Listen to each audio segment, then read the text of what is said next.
Tired of complex topics but too lazy to look them up? Good, because we at the Lazy Man Podcast go out of our way to overlearn a subject so you don't have to, then do the bare minimum in editing. We're your hosts, Wyatt and AJ.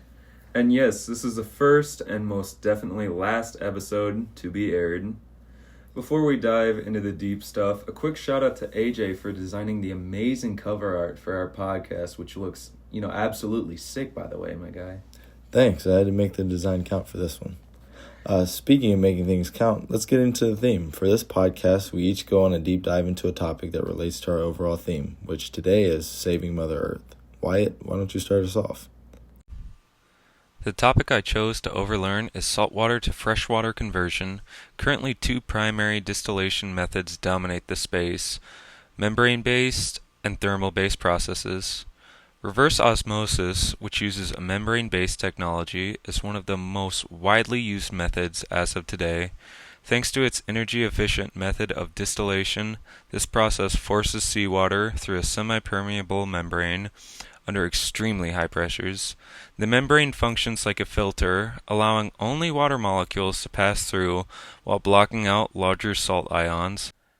However, before this process can take place, the seawater must undergo extensive pre-treatment to remove larger particles such as sediment, bacteria, and algae, which protects the thin membrane from damages. On the other hand, thermal distillation mimics a natural water cycle by heating the water to the point of evaporation, leaving behind all the salt contained within the water. A few distillation methods that use thermal-based processes include multi-stage flash distillation, multi-effect distillation, and solar distillation. Despite both these methods playing a vital role in combating water scarcity, desalination still faces two main challenges: high energy costs for running the machines, and brine disposal, which is a byproduct of treating salt water. Now, you're probably asking yourself, how can you, as a Bowling Green State University student, go on to help out with these efforts?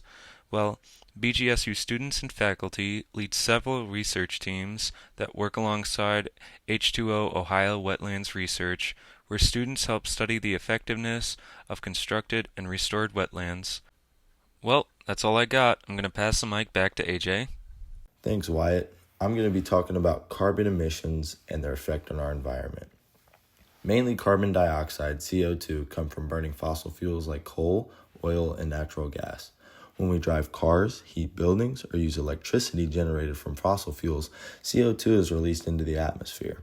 The problem is that CO2 traps heat, acting like a blanket around the planet. As these emissions build up, Earth temperature rises and leads to more extreme weather, melting ice caps, rising sea levels, and disruptions to ecosystems that support food, water, and human health. Even small temperature increases can cause large ripple effects globally. So how does this relate to us, and specifically to college students in Bowling Green?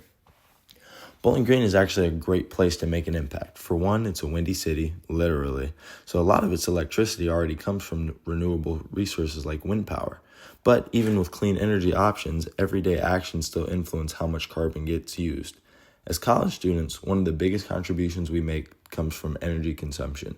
Things like leaving lights on, long showers, heating or cooling dorm rooms more than needed, or constantly charging electronics all use electricity, and depending on the source, that can mean carbon emissions.